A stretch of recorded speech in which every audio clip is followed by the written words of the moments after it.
guys? It's your boy Luke here for our round 4 prize picks preview for this week's Valero Texas Open. We have round 3 in the books. It is an interesting tournament with a ton of names bunched towards the top of the leaderboard, but for our round 3 picks, it was a little bit of a heartbreaking day. It came down to the last 2 holes for Kevin Chappell. We had the 4.5 birdies number, the under on that, of course, and he ended up birdieing 17 and 18. Both weren't guaranteed birdies at all, and he ended up coming through and crushing us. Would have won over $750 if he ended up not birdieing both of those holes, but nonetheless a bad beat. But looking to get back at prize picks here for round 4 and try and take some of that change back that they kind of got from us today, that's for sure. So in this video we'll start with a review of round 3, what we can learn from the stats hole by hole at this golf tournament, and then we'll wrap it up with my top 5 picks here for Sunday. So let's go ahead and hop right on into it.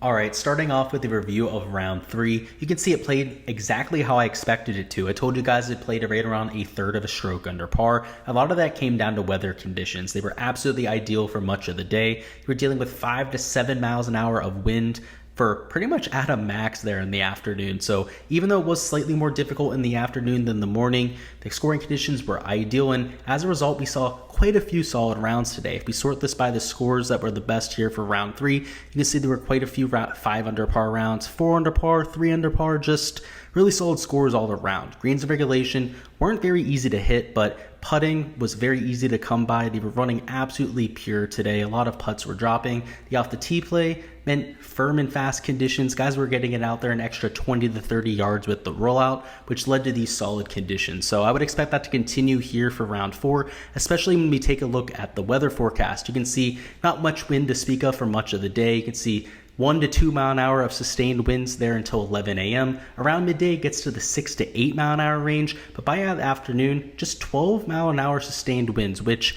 isn't nothing, right? It's a little bit more than what we had there for round 3, but it isn't anything that's going to drive the scores up over par. If anything, you're probably going to see a scoring average close to maybe 0.2 strokes under par, so about 0.13 higher than what we saw here for round 3, but nothing out of the ordinary. So with that being said, let's go ahead and hop into our picks here for the last round of this golf tournament, and we're going to go ahead and start off with greens regulation with Siwoo Kim at 11.5 GIR. He's somebody who's coming in with some solid form, has a few decent finishes of late, nothing real flashy, but in terms of his shots gained tee to green, he's been among the best in this field, a consistent gainer on approach for his entire career.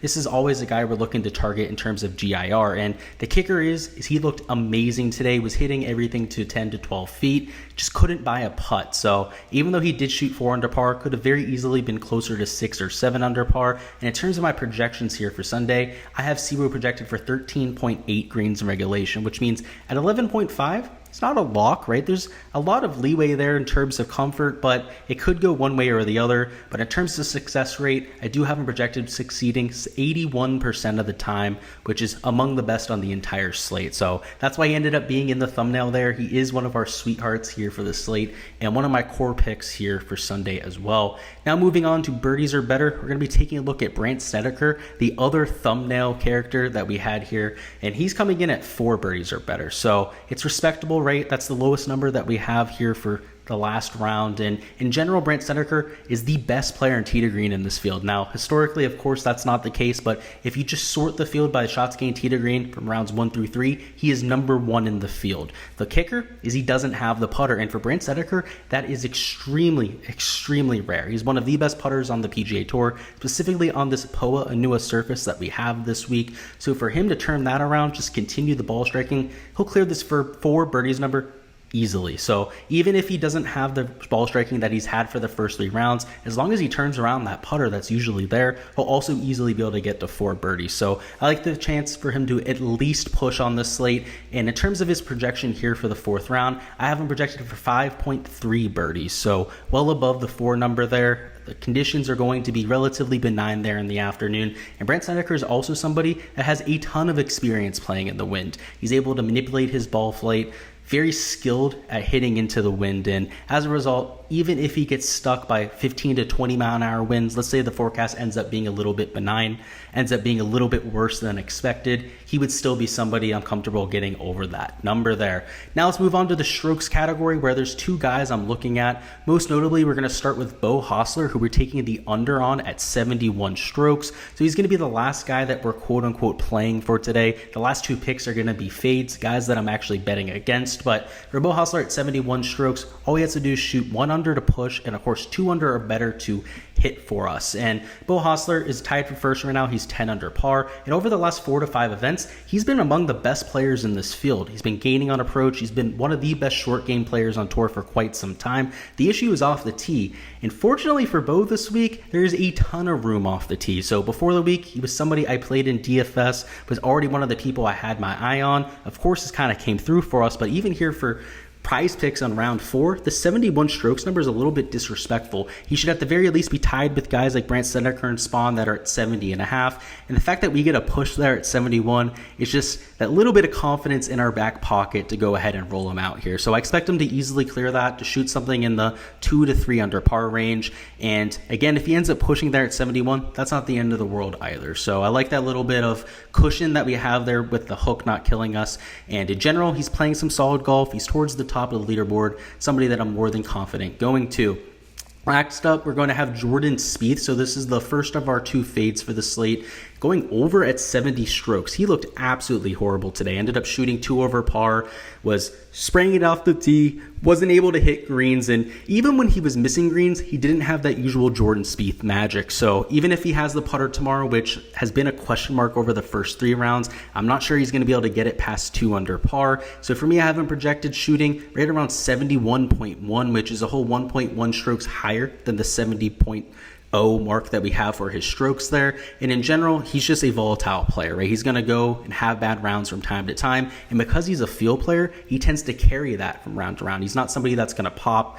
Very technical. It really comes down to the putter for a lot of other players. But for Jordan Spieth, it is all about the golf swing. He's a field player, and when he doesn't have it, it's going to look like what it has for the first 3 days. And it is not very likely that he gets himself out of that anytime soon. If you guys were watching PGA Tour Live or ESPN Plus, you likely saw that Jordan Spieth looked very mental out there. He looks like he was very much in his own head, was constantly practicing the swing, was taking 3 to 4 practice strokes before every single swing that we saw today, and that is not what you're looking for in one of these top tier players. So he's one of the 3 guys that we have in 70 on the board. I would actually consider taking the under on Mav or even Siwoo Kim there. It'd be a little bit risky because they do have to get to 3 under par to hit there, but for Jordan Spieth there at 70, I think he should be priced closer to 70 or even 71.5. So somebody I will be taking the over on. Now, I'm a Jordan Spieth fan. I love the guy to death, but in terms of our picks here for round 4, going to be one of the guys that I'm fading. Now, finally, the last fade we're going to have is the fairways number on Henrik Stenson, who completely burned us today with a lot of our props. We did take the over on greens and regulation for round 3, but for round 4, I'm taking the under on fairways hit. Today, he was all over the map. He couldn't hit a fairway for his life.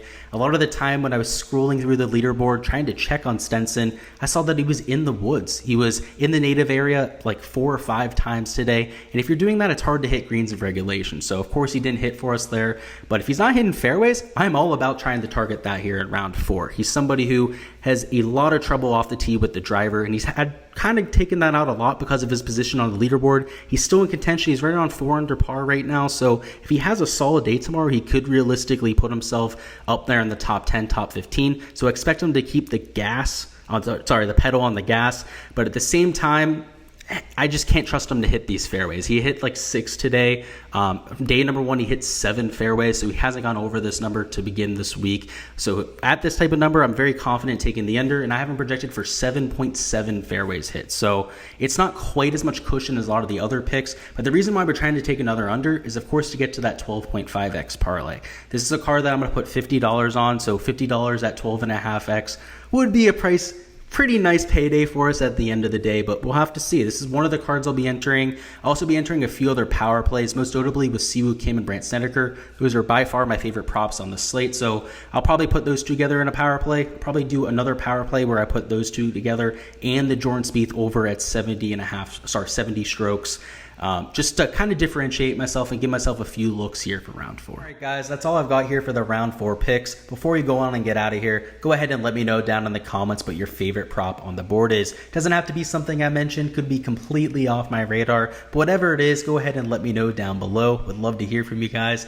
And we're going to have the Masters covered next week in full detail. So if you haven't already subscribed to the channel, make sure you guys go ahead and do so. We're going to have prize picks content for all 4 rounds and DFS content if you guys are playing over there on DraftKings and FanDuel. I cover every golf tournament. I do a course breakdown, of course, a lot of fades and sleepers, value picks, core picks, all that sort of fun stuff for you guys. So if you're into that type of thing, make sure you subscribe so you don't miss any of that to come. Make sure you smash the like button before you get out of here as well. It'll help get the word out to more people out there, help them take on this prize picks book here for Sunday. But I appreciate you guys. I appreciate all the support.